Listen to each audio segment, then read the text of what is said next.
Idealise news की नई पेशकश, आईने में एक राजनीतिक बहस।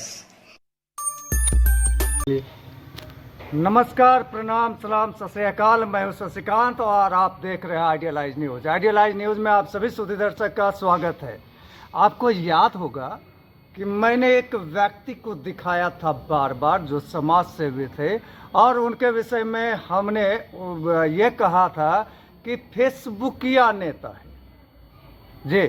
अगर आप गौर से देखे होंगे तो आपको याद आ गया होगा वो नाम, वो शख्स याद आ गए होंगे कि लोगों का कहना था कि ये फेसबुकिया नेता है। लेकिन अब उन्हीं लोगों का ये भी कहना है कि जब चुनाव का दौर आया था तो बहुत सारे नेता समाज सेवी बन के आ गए थे और जब चुनाव का दौर कैंसिल हो गया किसी कारणवश तो सारे नेता घर में छिप गए और ठंड से ठिठुरते हुए लोगों के संदर्भ में भी अगर कोई आवाज़ उठाते हैं तो वो सिर्फ और सिर्फ एकमात्र नेता थे, उसका नाम था एसएम झा। हालांकि एसएम झा पेशे से नेता नहीं कह सकते हम उन्हें पेशे से शिक्षाविद कह सकते हैं। शिक्षा को बांटने वाले हैं, घर घर अलग जगाने वाले हैं और पेशे से अगर नेता कह भी सकते हैं। क्योंकि वो वर्तमान में कांग्रेस उपाध्यक्ष है, तो नेता भी हैं पेशे से और शिक्षाविद है। तो ऐसे लोगों से मैं आपको मिलवाता रहा हूँ, इनसे मैं कई बार आपको मुखातिब करवाया हूँ। आज भी मैं मुखातिब करवा रहा हूँ आइडियलाइज के विशेष कार्यक्रम एक राजनीति बहस, आईने में एक राजनीति बहस।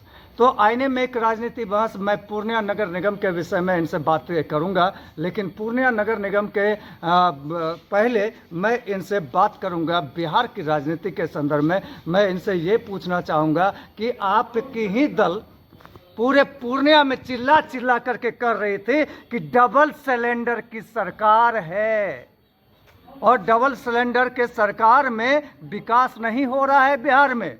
तो साहब आज भी सरकार है डबल सिलेंडर का और आज तो आप ही की सरकार है। आज कांग्रेस, राजद और जदयू एक है। तो क्या बिहार का विकास हो रहा है? अगर बिहार का विकास हो रहा है तो आपको बार बार जन आंदोलन करने की ज़रूरत क्यों पड़ जाती है? आप सड़क पर क्यों आ जाते हैं? जब सारे नेता घर में रहते हैं तो आप सड़क पे आते हैं और ठंड से ठिठुरती हुई आवाज़ या जो है आप सड़क की या नाला की बात उठाते हैं, तो क्यों उठाते हैं सर? तो आइए आप ही से मुखातिब होते हैं और आप कहे मुँह से जानते हैं। नमस्कार, आइडियलाइज के तमाम दर्शकों को एसएम झा का सुप्रभात। देखिए, आपने बड़ा सटीक सवाल किया है, साथ में आपने मेरे से पूछे गए सवालों का जवाब भी खुद दे दिया है। आपने कहा कि एसएम झा जी नेता नहीं हैं। मैं बिल्कुल नेता नहीं हूं, मैं हमदर्द भाई हूं। जहां जहां भी हमारे गरीब दुखी होते हैं वहां वहां मेरी मौजूदगी होती है। वह स्थान चाहे अस्पताल हो, वह स्थान चाहे थाना हो, वह स्थान चाहे स्मशान हो या वह स्थान प्रशासनिक आपदा से पीड़ित आज दर बदर हुए मेरे गरीब भाई बहनों का घर हो। मैं हर उस जगह पे खड़ा मिलता हूँ जहाँ गरीबों के आंखों में आंसू होती है। मुझे नेतागिरी नहीं करनी, मुझे दलाली नहीं करना। मैं समाज की पैरोकारी सिर्फ इसलिए करता हूँ क्योंकि हमें समाज का दर्द दिखता है और जिन्हें नहीं दिखता है मैं उनके बारे में बात नहीं करना चाहता हूँ। अब आपका दूसरा सवाल जो था खंड 2 में कि बिहार सरकार में क्या भाजपा के गठबंधन टूटने के बाद कुछ काम हो रहा है, अथवा यदि काम हो रहा है तो आंदोलन क्यों नहीं हो रहा है? तो सरकार आपकी है तो आंदोलन क्यों? तो मैं इसका जवाब दे दूं कि इससे पहले जुमलेबाजों की सरकार थी और जुमलेबाजों के सरकार में जुमले ही दिए जाते थे। लेकिन जब से तेजस्वी जी, कांग्रेस पार्टी और जदयू का गठबंधन हुआ है, नौकरियों का प्रमाण पत्र बांटा गया है, जिसको सीख लेते हुए आप प्रधानमंत्री भी बांटना शुरू कर चुके हैं। तो काम हो रहा है। दूसरी बात, आंदोलन क्यों करता हूँ?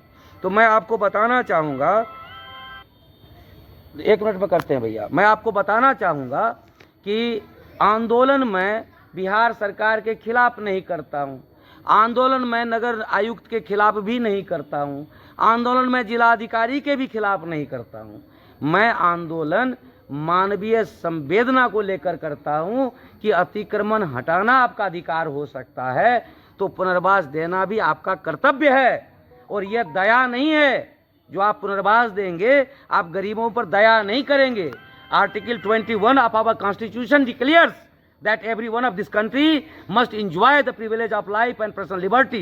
तो यह उसका संवैधानिक अधिकार है। सर मैं यहाँ पे आपको काटना चाहूंगा। आप कह रहे हैं कि संवैधानिक अधिकार है, तो आपको याद होगा कि जीतन राम मांझी चाहे नीतीश कुमार या उसके बाद भी अभी भी जो नीतीश कुमार हैं या राजद की सरकार है, उन्होंने कहा था कि मैं भूमिहीनों को भूमि दिलवाऊंगा। तो सर अभी आपकी सरकार है, भूमिहीनों को भूमि नहीं मिला है और आप सीधा सीधी दोष लगाते हैं जिला प्रशासन पे, आप सरकार पे दोष नहीं लगा रहे और कहते हैं मैं उनका जो है। बहुत अच्छा सवाल।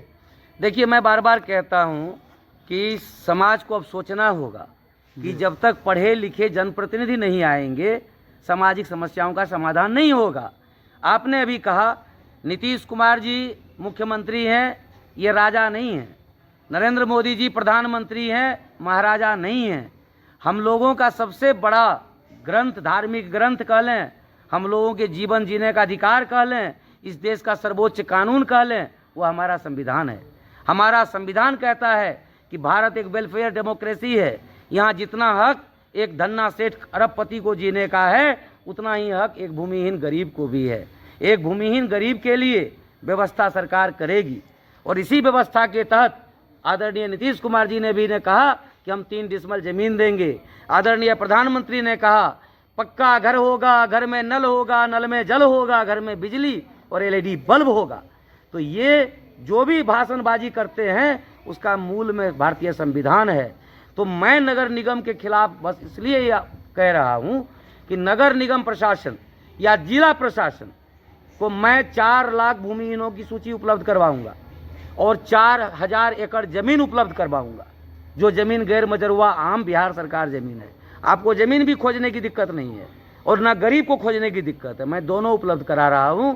इनको व्यवस्थित रूप से आप बसा दीजिए, क्योंकि नगर निगम एक स्वायत्त इकाई, आप भी जानते हैं। नगर निगम सरकार होती है, विधायी शक्ति पार्लियामेंट होता है, मेयर उसके चेयरमैन होते हैं। तो अभी वर्तमान समय में मेयर नहीं है, वर्तमान समय में स्थायी समिति नहीं है और सारा पावर एक व्यक्ति के अंदर में वेस्ट कर दिया गया है, वो नगर आयुक्त हैं। तो मैं नगर आयुक्त महोदय से बस इस बात को लेकर के पूछते रहता हूं कि यदि तोड़ने का अधिकार आप इंजॉय कर रहे हैं बिहार म्युनिसिपल एक्ट 2007 के आधार पर, तो पुनर्वास का किस आधार पर करेंगे? पुनर्वास देना कौन करेगा? पुनर्वास देने का काम कम्युनिटी किचन चला के भोजन कौन देगा? बच्चों को शिक्षा कौन देगा? कम्युनिटी हेल्थ कौन देगा? साफ पानी कौन देगा? शौचालय कौन देगा? ये भी तो आप ही को देना है। यदि प्रशासक के रूप में आपको तोड़ने का अधिकार है तो फंक्शनल डोमेन ऑफ म्युनिसिपैलिटी जो चैप्टर 6 में है उसी बिहार म्युनिसिपल एक्ट 2007 का, उसको भी तो इम्प्लीमेंट आप ही को करना होगा महोदय। ये बात सही है सर कि नगर निगम के हाथ में अधिकार है, लेकिन अभी कमोवेश कह ले या पूरा कह ले आपके हाथ में भी अधिकार है। आप क्यों नहीं डायरेक्ट इम्प्लीमेंट कर देते हैं साहब? धरातल पे क्यों नहीं उतार देते हैं आप? बहुत अच्छा सवाल। आप कहना चाहते हैं राज्य सरकार जी, तो मैं आपको बताऊं कि हमारा जो संरचना है सरकार का, पंचायतें बनी, निगम बना, जिला से प्रखंड बना, सब डिवीजन भी बना, जिला बना, फिर ना राजधानी बना है। तो जब तक यहाँ से सूचना नहीं प्रोक्योर करके दिया जाएगा तो राज्य उसको इम्प्लीमेंट कैसे कर देगा? सूचना प्रोक्योर करने का काम किसका है? अभी मैं आपको बताना चाहूँगा आपके चैनल के माध्यम से, नगर निगम क्षेत्र को सुंदर बनाने का प्रोग्रामिंग का काम मेयर का होता है। मैं जिलाधिकारी महोदय से मिलकर कहा था कि घर में मुखिया नहीं है, जब तक मुखिया ना हो घर का तब तक नौकर को तोड़फोड़ करने का आदेश नहीं मिलता है। आप ये सब मत कीजिए, अभी मुखिया को आ जाने दीजिए। मुखिया न प्रोग्राम करेगा, मेयर न प्रोग्राम करेगा शहर को सुंदर कैसे बनाना है, कि ये काम हमारा प्रशासनिक पदाधिकारी करेंगे। वो तो एग्जीक्यूटर हैं, सिर्फ मेरे आदेश का निर्वहन करना उसका काम है। उनका आदेश देने का काम किसने दे दिया है? लेकिन उल्टा गंगा बह रहा है। लोग कहता गंगा उत्तर से दक्षिण की तरफ जा रही है, पूर्णिया में दक्षिण से उत्तर की तरफ बह रही है। चलिए आपको मैं अब खींच करके ले आता हूँ पूर्णिया। अभी तक मैं बिहार की बातें कर रहा था, मैं खींच कर ले आता हूँ कि शहर का सौंदर्यीकरण चलने की बात चल रही है। नाला पे बहुत सारे घर बने थे, बहुत सारे टूट भी रहे हैं, बहुत सारे नहीं भी टूट रहे हैं। तो इस संदर्भ में आप क्या कहेंगे? हालांकि मैं कई इंटरव्यू में आपको देख चुका हूं, आपके दिल में दर्द रहता है आम जनता के लिए, तो इस संदर्भ में आप नटसेल में हमको बताएं क्या करना। देखिए, अतिक्रमण का तोड़ा जाना एक स्वागत योग्य कदम है जी, लेकिन पुनर्वास करवाया जाना एक ज़रूरत है। नाले को जितना जल्दी अतिक्रमण मुक्त करा दे प्रशासन, उतना ज़्यादा मैं बधाइयों का भंडार भर दूंगा, साधुवाद मैं उन्हें प्रेषित करता हूं। लेकिन मैं आपके माध्यम से जिला प्रशासन से ये भी मांग करना चाहता हूं कि पूर्णिया को रुद्रप्रयाग होने से बचाने के लिए सौरा के जितने अफवाह क्षेत्र के ज़मीन को भूमाफियाओं ने बेचा है उसको भी मुक्त करवा दे। और चूँकि जितने पुल हैं, आपको लाइन बाज़ार से लेकर के खुशकी बाग ओवरब्रिज तक जितने भी पुल बने हैं पागलपन में नहीं बनाए गए हैं। उसके नीचे से सौरा कपवा क्षेत्र का नदी बहता था। आखिर उन नदियों के ज़मीन को किन भूमाफियाओं ने अतिक्रमित करके बेचा है? उन पर बड़े बड़े हॉस्पिटल्स बने हुए हैं। और आपको मैं एक चीज़ और बताना चाहूँगा, बड़ा दिलचस्प चीज़ है। पूर्णिया के अंदर सैकड़ों अस्पताल ऐसे ज़मीन पर बने हैं जिसको डैम्प लैंड कहा जाता है। और डैम्प लैंड के अंदर मैं इस पर बहुत लंबा बड़ा खुलासा करने वाला हूँ बहुत जल्दी कि डैम्प लैंड के अंदर कोई भी सार्वजनिक कार्य की संस्था नहीं चल सकती है। ना अस्पताल चल सकता है, ना स्कूल बन सकता है, ना ही कोई यूनिवर्सिटी बन सकता है यदि डैम्प एरिया है तो। और आप घूम घूम करके देख लीजिए कि सौरा के प्रवाह क्षेत्र वाली नदियों पर बड़े बड़े अस्पताल खड़ा कर दिए गए हैं। इन लोगों का भी नकेल मैं कसूँगा।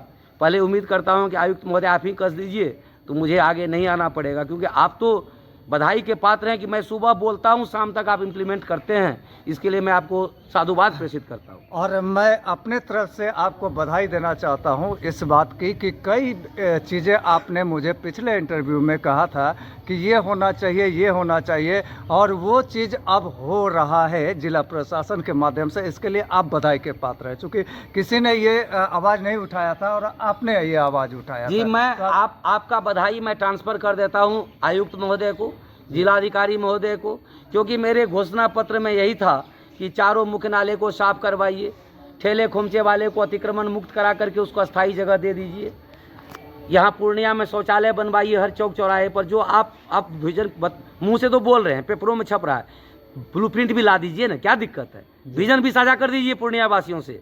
मैं सीना ठोक करके कहूँगा कि जिलाधिकारी महोदय बहुत अच्छा काम कर रहे हैं, आयुक्त महोदय बहुत अच्छा काम कर रहे हैं। सापेक्ष मत बनिएगा, सापेक्ष बनिएगा तो मैं सबसे बड़ा चट्टान बन के खड़ा हो जाऊंगा। निष्पक्ष काम कीजिए, और जो मेरी विजन्स थे आप लोगों ने ही उतार दिया है धरातल पर। मैं चाहता हूं कि उसको पूर्ण रूप भी दे दीजिए इलेक्शन से पहले। बहुत बहुत धन्यवाद मैं आपको देता हूं, इनका वही बधाई आपको ट्रांसफ़र करता हूं। तो ये थे हमारे बीच समाज सेवी, शिक्षाविद और कांग्रेस के उपाध्यक्ष SM झा जी। तो इन्हीं के साथ आप तमाम सुधी दर्शक को मैं प्रणाम करता हूँ, सलाम करता हूँ, सत श्री अकाल करता हूँ।